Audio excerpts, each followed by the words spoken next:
the kids need to go back to school. They need to go back to school for the main reason that they need that social interaction, and there's nothing that can replace a childhood for a child.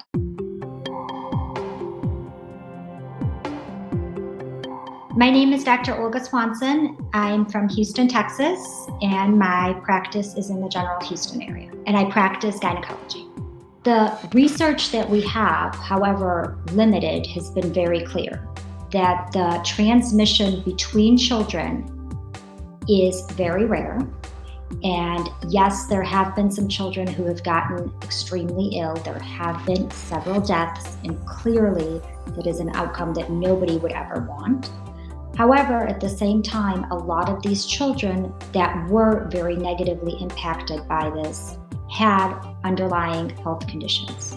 That being said, I think the kids need to go back to school. They need to go back to school for the main reason that they need that social interaction, and there's nothing that can replace a childhood for a child. We cannot lock up our young generation in the house for the next 12 or 18 months while we're waiting for a vaccine or while we're waiting for a cure. The teachers absolutely should be having to wear masks if they feel that they want to do so, and if at this time that is still the recommendation.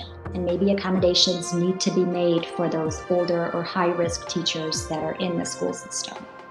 Clearly, safe hygiene needs to be practiced. Smaller classrooms absolutely would be helpful. But at the same time, it almost seems like we've exchanged the safety of our vulnerable population, which in the sense of this virus oftentimes has been the elderly and those with comorbid conditions, for the safety of our young. And safety does not always mean that they're not ending up in a hospital because of a virus. Safety comes in multiple forms. Child abuse. The number of calls to the child abuse hotline have decreased by 50%. I think it would be ludicrous to think that child abuse would go down in a situation where parents are under stress. So I think we need to be mindful of the fact that the abuse is on the rise, as we know. None of it is getting reported. These kids are unable to get the help that they need because they're stuck at home.